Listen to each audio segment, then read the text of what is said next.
gue yakin pasti lo pernah dengar tentang kepribadian ekstrovert dan introvert.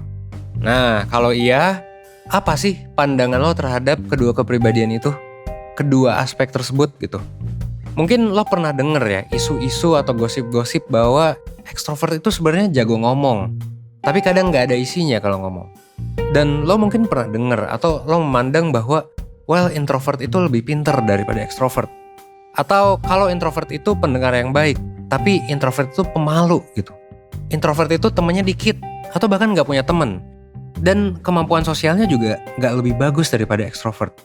Dan mungkin lo sempat dengar juga pandangan-pandangan bahwa ya karena karakteristiknya ekstrovert memang cenderung bakal jadi lebih sukses daripada introvert atau sebaliknya.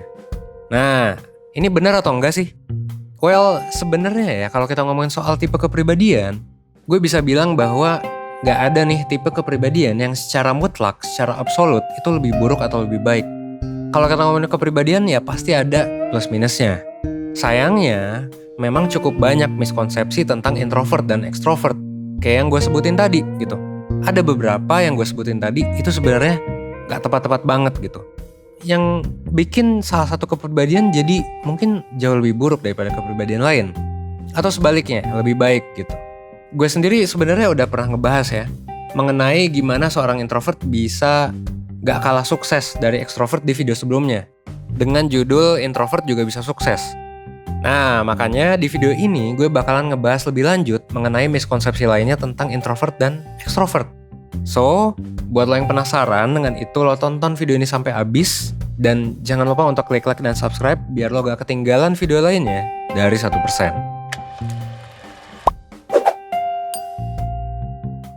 Pertama-tama gue mau ngebahas dulu tentang asal mula konsep ekstrovert dan introvert. Konsep ini tuh dari mana sih asalnya gitu? Siapa sih yang ngebuat? Konsep ekstrovert dan introvert ini awalnya memang dikembangkan ya dari teori kepribadian klasik ya. Dan memang dipopulerkan oleh salah satu psikolog terkenal yang bernama Carl Jung. Jadi dia itu ngebuat teori mengenai elemen-elemen kepribadian. Jung mendefinisikan introvert atau introversion itu sebagai kecenderungan seseorang untuk mendapatkan energi dari dalam diri dan berfokus sama hal-hal yang ada dalam diri mereka. Nah, ini adalah introvert ya. Introvert itu fokusnya ke dalam, makanya berhubungannya sama kayak mereka suka sendiri dan lain sebagainya. Sebaliknya, extrovert atau extraversion adalah kecenderungan seseorang untuk berfokus sama hal-hal di luar dirinya dan mendapatkan energi dari hal-hal tersebut. Misalnya, interaksi sama orang gitu ya, ngobrol sama orang dan lain sebagainya. Hasil dari riset tentang extrovert dan introvert itu nunjukin kalau misalnya seorang extrovert itu mengasosiasikan rasa senang dengan lingkungan mereka. Dan extrovert juga bisa ngerespons terhadap berbagai hal dengan lebih cepat. Jadinya mereka membutuhkan banyak stimulasi di lingkungan, misalnya dari berinteraksi dengan orang lain, ngobrol, nongkrong, dan lain sebagainya. Ini jauh beda dengan introvert yang memang biasanya mengasosiasikan rasa senang dengan faktor dalam diri. Introvert juga merespons terhadap berbagai hal dengan lebih lambat mungkin ya, cenderung lebih lambat, tapi dengan dipikirkan secara lebih dalam sehingga stimulasi dari lingkungan itu lebih mudah bikin lelah gitu. Energinya jadi ke-drain, energinya jadi lebih mudah habis kalau misalnya berinteraksi sama orang. Nah, kalau dari penjelasan barusan bisa disimpulkan bahwa sebenarnya kedua konsep introvert atau extrovert itu sebenarnya ngebahas cara orang mendapatkan energi. Dan hal inilah yang menyebabkan adanya perbedaan antara extrovert dan introvert. Sayangnya memang ada miskonsepsi. Contohnya apa? Misal, salah satu miskonsepsi ini adalah miskonsepsi bahwa yang tadi, ekstrovert itu sebenarnya jago ngomong. Tapi mungkin ada yang mikir bahwa ekstrovert tuh kalau ngomong gak ada isinya.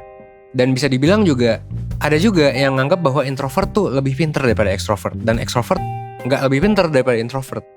Ini adalah sebuah miskonsepsi yang kemunculannya mungkin disebabkan oleh kecenderungan ekstrovert untuk berpikir atau nyari solusi dari suatu masalah dengan cara diskusi atau mengutarakan apa yang mereka inginkan gitu dan mereka pikirkan. Sedangkan introvert cenderung untuk memikirkan ide dan solusi dengan berkontemplasi sendiri gitu. Emang bener sih ekstrovert dan introvert cenderung melakukan hal tersebut. Tapi sebenarnya kecenderungan itu hanyalah masalah preferensi yang dicerminkan oleh cara masing-masing tipe kepribadian dalam mendapatkan energi. Jadi ini nggak mencerminkan inteligensi atau kepintaran. Jadi nggak ada tuh yang lebih pintar atau lebih bodoh gitu dari satu aspek lainnya. Bahkan sebenarnya cara yang dipilih oleh masing-masing tipe kepribadian untuk berpikir itu punya keunggulannya sendiri, bisa dibilang gitu. Misalnya kecenderungan ekstrovert untuk memilih menyelesaikan masalah dengan cara berdiskusi, itu bisa ngebantu orang untuk memperoleh berbagai sudut pandang mengenai masalah mereka. Jadinya mereka bisa menemukan beragam solusi untuk masalah mereka. Di sisi lain, kecenderungan introvert untuk berkontemplasi itu bisa ngebantu mereka untuk ngasih solusi yang kreatif gitu. Karena riset menunjukkan kalau ide kreatif memang cenderung muncul ketika seseorang lagi fokus sendiri. Ini gue ambil dari TED Talks-nya Susan Cain. Nah selanjutnya, ini yang kedua ya. Miskonsepsi bahwa ekstrovert itu bisa jadi pemimpin lebih baik karena mereka lebih bisa berinteraksi sama banyak orang dibandingkan introvert. Atau sebaliknya, kalau introvert bisa jadi pemimpin yang lebih baik karena bisa ngebuat suatu keputusan dengan lebih hati-hati dibandingkan dengan ekstrovert. Padahal ya sebenarnya keduanya itu punya plus minus ya, yang bisa ngejadiin orang sebagai pemimpin yang oke. Ekstrovert sendiri memang secara riset lebih cenderung bikin orang jadi leader gitu. Dan biasanya memang suka berinteraksi sama banyak orang. Dan mereka juga bisa jadi pemimpin yang baik karena memang biasanya lebih mudah dan lebih cepat membangun hubungan sama orang lain. Jadinya emang lebih mudah nyesuaiin diri, lebih mudah beradaptasi dengan berbagai macam orang di tempat kerja, organisasi, dan lebih mudah membangun network yang bisa ngedukung kesuksesan mereka. Itu kelebihannya ekstrovert. Di sisi lain, meskipun begitu, introvert mungkin memang gak semudah ekstrovert untuk berinteraksi sama banyak orang. Tapi ya introvert juga tetap bisa berinteraksi sama orang gitu. Dengan cara apa? Dengan cara membangun hubungan yang lebih intim, misalnya one on one, lebih bermakna, kayak gitu-gitu. Soalnya mereka biasanya lebih selektif dalam membangun hubungan, karena butuh banyak energi ya untuk ngelakuin itu gitu. Jadi mudah ke-drain lah, mudah habis energinya. Dampaknya apa? Implikasinya apa? Kalau mereka jadi pemimpin, mereka mungkin jadi lebih bisa memahami anggota timnya dengan lebih baik. Dan memang benar, secara riset, kecenderungan introvert untuk berpikir dalam-dalam sebelum membuat keputusan itu ya bisa dibilang ada juga kecenderungannya gitu kayak gitu. Dan ini bisa ngedukung kesuksesan mereka sebagai pemimpin. Karena kemungkinan leader itu bakal ngambil keputusan yang beresiko kan gitu. Bahkan sangat beresiko. Jadi sebagai introvert, keputusan ini bisa lebih kecil gitu diterima oleh karyawan. Tapi ini juga bukan berarti otomatis introvert bisa lebih sukses sebagai pemimpin. Balik lagi ya, sifat ekstrovert yang cenderung lebih mudah beradaptasi, lebih spontan dalam membuat keputusan, lebih banyak ambil resiko juga menjadi keunggulan yang bisa ngedukung kesuksesan si ekstrovert ini sebagai pemimpin gitu. Karena mungkin dalam situasi yang gak terduga, misalnya pandemi atau apa gitu ya, leader memang butuh untuk jadi decisive secara cepat gitu. Butuh untuk secara cepat mengambil keputusan. So kalau bisa dibilang ya memang ada kecenderungan ekstrovert lebih tinggi daripada introvert dalam masalah leadership. Tapi bukan berarti introvert juga gak bisa gitu. Jadi itu adalah miskonsepsi ya. Nah miskonsepsi selanjutnya adalah miskonsepsi bahwa introvert itu gak punya teman gitu. Gak seperti ekstrovert yang punya banyak temannya. Nah ini menarik ya. Padahal sebenarnya introvert juga ya bisa punya banyak teman gitu. Introvert mungkin gak kayak ekstrovert yang mudah berinteraksi dengan banyak orang dan gak capek gitu ya. Tapi bukan berarti introvert itu sama sekali gak bisa berinteraksi sama orang lain atau sama sekali gak mau temenan. Kayak yang udah gue jelasin sebelumnya, introvert juga bisa berinteraksi sama orang gitu. Cuman memang mungkin mostly introvert itu lebih selektif aja karena mereka cenderung butuh banyak energi. Gampang capek gitu kalau misalnya interaksi sama banyak orang. Berbeda dengan ekstrovert yang justru mendapatkan energi dari situ gitu. Sehingga mungkin mereka lebih rajin ngajak orang kenalan. Intinya sih gini, baik ekstrovert maupun introvert itu mau-mau aja kok dan bisa-bisa aja untuk punya banyak temen. Biasanya perbedaannya memang terletak pada lebih besarnya mungkin lingkaran pertemanan atau lebih intensnya atau lebih sempit, lebih intim gitu. Ya tapi itu balik lagi ya. Ini masalah preferensi dan ini nggak membatasi introvert juga untuk punya sedikit teman atau banyak teman maupun ekstrovert gitu. Karena ya kemampuan interaksi sosial atau misalnya kemampuan untuk berteman secara intim maupun dengan banyak orang itu bisa dibilang sedikit hubungannya dengan kepribadian gitu. Kalau kepribadian kan terutama ngomongin ekstrovert introvert kita ngomongin soal minat dan sikap, ngomongin soal preferensi, bukan ngomongin soal kemampuan gitu. Oke? Dari hal-hal yang gue jelasin barusan bisa dilihat kalau misalnya introvert dan extrovert itu punya plus minusnya, punya kelebihannya masing-masing dan ada minusnya juga. Dan bisa dibilang secara absolut memang Gak ada yang lebih baik atau lebih buruk gitu. Gak ada yang lebih sukses dibandingkan yang lain. Karena leadership juga kan ada konteksnya. Mungkin leadership di startup bisa jadi extrovert yang excel. Tapi bisa jadi leadership dalam mana introvert mungkin yang excel gitu. Jadi kayak ya gitu ya. Miskonsepsi bahwa salah satu kepribadian lebih baik daripada yang lain itu mungkin perlu kita kurangi gitu. Karena ya balik lagi, di beberapa konteks introvert mungkin lebih unggul, tapi di beberapa konteks extrovert mungkin yang lebih unggul juga.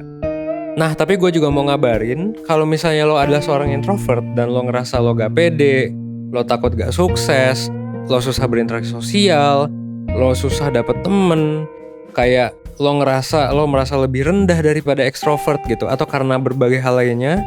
Kalau kayak gitu, gue sih nyaranin banget lo untuk ikut kelas online 1% yang berjudul Introvert One-on-One. Dan di kelas ini, lo bakal dapetin video penjelasan mengenai apa itu kepribadian introvert, terus kayak stigma-stigma yang salah tentang introvert dan juga faktanya, kelebihan dan pribadi introvert, dan juga tips bersosialisasi, berinteraksi sosial ya, dan sukses untuk introvert. Dan selain itu juga lo bakalan dibantu untuk memahami sifat introvert lo, dan apa yang mesti lo lakuin gitu mengenai sifat itu lewat tes psikologi yang bakal lo dapetin kalau misalnya lo ikut kelas online ini gitu. Dan selain itu lo juga bisa dapet manfaat yang berkepanjangan. Kenapa? Karena lo akan dibantu untuk berkembang lebih jauh lewat worksheet yang kita punya gitu, yang bakal lo dapetin juga di kelas ini. Jadi nanti bisa lo print, bisa lo fotokopi atau apa. Karena bentuknya adalah dalam PDF atau Word gitu.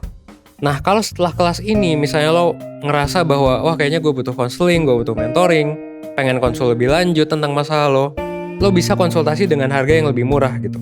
Karena dengan ikut kelas ini, lo juga bisa dapet ya diskon yang jauh lebih murah. Gitu sih ya. Nah, jadi udah tahu kan kalau misalnya sebenarnya introvert dan extrovert itu punya kelebihan masing-masing yang bisa ngedukung keduanya. Nah, kalau dengan lo nonton video ini lo jadi tercerahkan soal extrovert dan introvert, dan lo pengen nonton lebih lanjut video lainnya, lo bisa subscribe channel 1%. Dan gue juga mau ngingetin tadi ya, kalau lo mau ikut kelas online, kalau lo ngerasa video-video YouTube-nya berharga gitu ya, dari 1%, kalau lo ngerasa bahwa video YouTube ini ngebantu, lo bakalan dapet jauh lebih banyak di kelas online 1%. Gue bisa jamin itu. Lo bisa klik link di description atau di comment section yang udah gue pin, oke? Buat lo para perseners juga, lo bisa juga share pengalaman lo dalam menghadapi miskonsepsi seputar introvert dan extrovert di kolom komentar.